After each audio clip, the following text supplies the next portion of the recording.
J'ai une mémoire de poisson.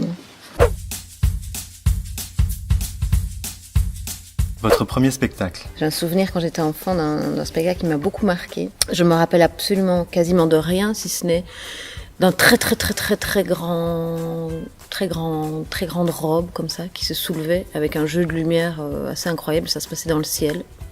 Ça, c'est mon premier souvenir de théâtre. J'ai été au théâtre très tard. Je crois que j'ai dû aller voir mon premier spectacle. Je devais avoir 18 ans presque. Ah oui. Ouais. Non, je dis n'importe quoi, c'est pas vrai du tout.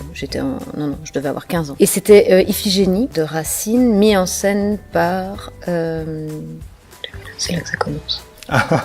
Donc c'était Iphigénie de Racine, mis en scène par Jacques Delcuveillerie, c'était à Liège. D'accord. Votre dernier spectacle? Qu'est-ce que j'ai été voir récemment? Oh là, Anne-Cécile. Voilà, c'est parti, hein, ça va être long. On va dire que le dernier qui m'a marqué, vraiment, c'était l'an dernier à Avignon. Une compilation d'Ibsen de Simon Stone. La maison, Ibsenhuis. Pardon, j'ai pas l'accent. Ibsenhuis. La fois où vous vous êtes dit waouh. Un spectacle d'Alain Platel, plusieurs spectacles d'Alain Platel, mais de nouveau, me rappeler le nom. C'est horrible, je n'ai pas de souvenir. Voilà, je ne me rappellerai pas du nom. Alain Platel, ça c'est sûr. Quand c'est nul, est-ce que vous dormez, est-ce que vous partez ou est-ce que vous subissez? Alors, jusqu'à un certain moment, je m'autorisais à partir, jusqu'à ce que ça devienne un peu gênant, parce que parfois, quand on voit qui sort, ça peut être assez blessant. Je sais que moi, personnellement, je l'ai vécu à un de mes spectacles, un metteur en scène que j'aimais beaucoup, qui était assis juste devant moi, qui ne le savait pas, qui est sorti pendant le spectacle. Ça m'a fait très mal.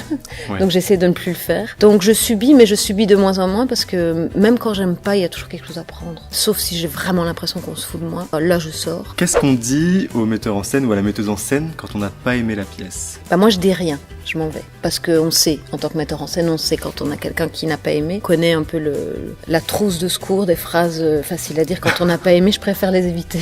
Je préfère pas parler. Être spectatrice, quand on est soi-même actrice, metteuse en scène, qu'est-ce que ça change? C'est nécessaire. Sans ça, je pourrais pas travailler. J'ai besoin, surtout quand je suis en création, j'ai besoin d'aller voir beaucoup de spectacles. Et en fait, je travaille. C'est ça qu'on dit tout à l'heure quand on se dit qu'est-ce que je fais quand je m'ennuie? Souvent, je travaille en fait. Parce que c'est un des meilleurs endroits pour moi, et spécialement quand je m'ennuie, c'est un des meilleurs endroits pour moi pour continuer à travailler sur mon spectacle. Je me retrouve très souvent, en fait, je regarde et puis je me retrouve très souvent moi-même en train d'avancer dans mon écriture et quelque part souvent mieux que si je suis face à mon ordinateur ou même mieux que parfois si je suis en répétition.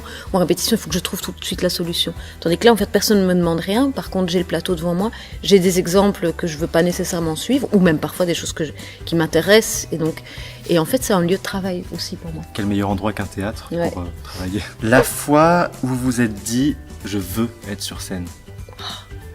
La première fois que je suis rentrée dans une église. Ah oui? Ouais. La théâtralité de la messe. Ouais. Est-ce que vous lisez les critiques pour les autres spectacles? Non. Pour les autres spectacles? Oui. Non, vous lisez vos critiques. Je suis pas capable de ne pas lire. Je sais pas qui est vraiment capable, ou peut-être vraiment quand j'aurai encore quelques années de carrière, mais non, a priori, je lis pas les critiques des autres spectacles. Non. Faudrait qu'il y ait des bons critiques pour ça.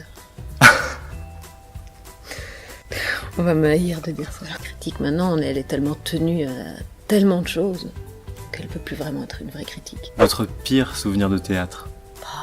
Je vais pas le dire, c'est pas gentil de le dire. Je peux pas le dire. Je peux pas dire ça. Merci beaucoup, Anne-Cécile. Merci.